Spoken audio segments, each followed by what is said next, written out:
தமிழ்நாடு முதலமைச்சர் விஜய் சாருக்கு எங்களுடைய வணக்கம். கனிம வளத்துறை அமைச்சர் பிரபு சாருக்கும் எங்களுடைய வணக்கத்தை தெரிவிச்சுக்கிறேன். இப்போ என்னன்னா, எங்கள் ஊர் வந்து சேலம் மாவட்டம் காடையாம்பட்டி வட்டம் மும்பளிக்கம்பட்டிங்கிற ஒரு கிராமம். சேலம் மாவட்டம்னு சொன்னாவே பசுமை நிறைந்த ஒரு மலைப்பகுதி, மலை சூழ்ந்த ஒரு மாவட்டம். அதில் எங்கள் ஊர் பார்த்திங்கன்னா ரொம்ப மலை சூழ்ந்த ஒரு நடுவில் எங்கள் ஊர் சின்ன ஒரு கிராமம். அதில் பார்த்திங்கன்னா ஒரு 10-15 வருஷத்துக்கு முன்னாடி தூய்மை கிராமம், பசுமை கிராமங்கிற ஒரு பேர் வாங்கின எங்கள் ஊர். ஒரு மலை, அந்த மலையில் உருவாகிற தண்ணி எங்கள் ஏரிக்கு வந்து அந்த ஏரியில் இருக்கிற தண்ணியை தான் நாங்கள் விவசாயத்துக்கு பயன்படுத்திட்டு இருந்தோம். எங்கள் விவசாயத்துக்கு தென்னை மரம், மாமரம், நெல், ராகி இத்தனை பயிரும் அந்த ஊரில் விளைச்சி எங்கள் ஊர் இன்றைக்கி வறண்ட மாநிலமாக காணப்படுது. என்னன்னு கேட்டிங்கன்னா, எங்கள் ஊரில் வந்து 20 வருஷமாக ஒரு கல்குவாரி நடத்திட்டு இருக்கிறாங்க.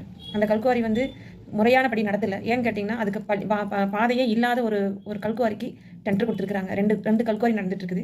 இவங்க பாதைங்கிற ஒரு இதையே காமிக்காமல் கவர்மெண்ட்டில் டெண்டர் கொடுத்துருக்காங்க. அந்த கவர்மெண்ட் டெண்டர் கொடுத்ததையும் எந்த அதிகாரிகளையும் வந்து ஆய்வு செய்யாமல், பாதை இருக்கா, எந்த பாதையில் அவங்க கொண்டு வருவாங்க, அந்த மலையை சுற்றி எவ்வளோ விவசாய நிலம் இருக்குது, இது எல்லாமே பார்க்காம அந்த ஊருக்கு எல்லாருமே அதுக்கு உண்டான வேலைகள் எல்லாம் நடந்து 15-18 வருஷம் ஆகுது.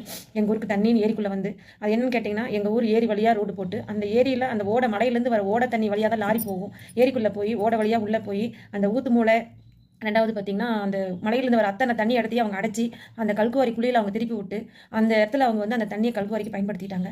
இன்னொன்று, எங்கள் ஊரில் ரொம்ப வறண்டு ரொம்ப மோசமான நிலை வந்தப்போ நாங்கள் வந்து எல்லாருமே ரொம்ப சாப்பாட்டுக்கு கஷ்டப்பட்ட சூழ்நிலை வந்து ஊரை விட்டு வெளியூருக்கு வந்து நாங்களாம் இப்போ வாடகை வீட்டில் இருந்து பொழைச்சிட்டு இருக்கோம். ஏன்னா சொந்த ஊரில் பிறந்து வாழ்ந்த எங்களுக்கு ஒரு ஊரில் இருந்து வாழ்றதுக்கு உண்டான தகுதி இல்லாமல் போயிடுச்சு அந்த ஊரில்.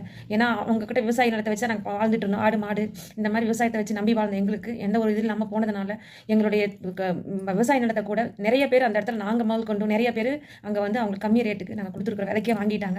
அந்த இடத்துல எங்களால் என்ன பண்ணுன்னு தெரியாமல் இருக்கிற இன்னும் கொஞ்சம் நிலம் தான் எல்லாத்தையும் எங்ககிட்ட இருக்குது. அதுக்கு தென்னை மரம், மாமரம் ஏதாவது வச்சு அதில் 4 மாடு கன்று வச்சு நாங்கள் பிழைக்கலாம்னாலும் எங்களுக்கு அதில் வழி இல்லை. ஏன்னு கேட்டிங்கன்னா, தண்ணி ஏரிக்கு வந்து 20 வருஷம் ஆகுது. அந்த ஓடையை மறைச்சு, தண்ணி வர ஓடையை மறைச்சு அதை ரோடாக போட்டு ஏரியை தூர்வாராமல் அந்த ஏரியை அவங்க ரோடாக பயன்படுத்தி NH ரோடு மாதிரி போட்டு பயன்படுத்துகிறாங்க. இது வரைக்கும் எல்லாரும் 15 வருஷமாக எந்த அதிகாரியும் வந்து நாங்கள் ஒவ்வொரு டைமும் லாரி நிறுத்துவோம், போராடுவோம், இப்படிலாம் பண்ணுறப்போ உடனே போலீஸ்காரர் வருவாங்க. இது எதுக்கு ரோடு நிறுத்துறீங்கன்னு கேட்பாங்க.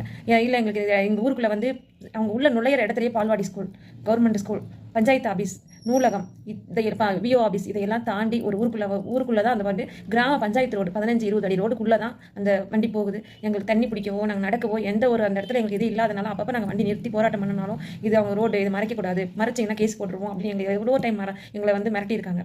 அதெல்லாம் நாங்கள் பொருட்படுத்தாமல் அப்பப்போ நாங்கள் போராட்டம் பண்ணி எங்கள் போராட்டம் எந்த இடத்துலையும் ஜெயிக்கல. இப்போ தற்சமயமாக இந்த ஆட்சி மாறினப்போ ஒரு குவாரி வந்து டெண்டருக்கு எடுத்துருக்காங்க. 2 கல்குவாரி எடுத்தும் இன்னும் 3ஆவதாக ஒரு குவாரி அவங்களுக்கு டெண்டர் கிடச்சிருக்குதுன்னு சொல்லி கேள்விப்பட்டோன்னே நாங்கள் என்ன போராட்டத்தில் இறங்குறப்ப தான் உங்கள் ஆட்சி மாறிச்சு. அப்போ தான் நாங்கள் அந்த போராட்டத்தில் இறங்கி இந்த வழியாக ஏரிக்கு எங்களுக்கு தண்ணி கொண்டு வரணும், எங்கள் ஓடையே தூர் வரணும், எங்கள் ஏரியில் தண்ணி வந்தால் நாங்கள் விவசாயம் பண்ண முடியும், நாங்கள் இல்லைன்னா ஊரை விட்டு நாங்கள் என்ன பண்ணுறது போய்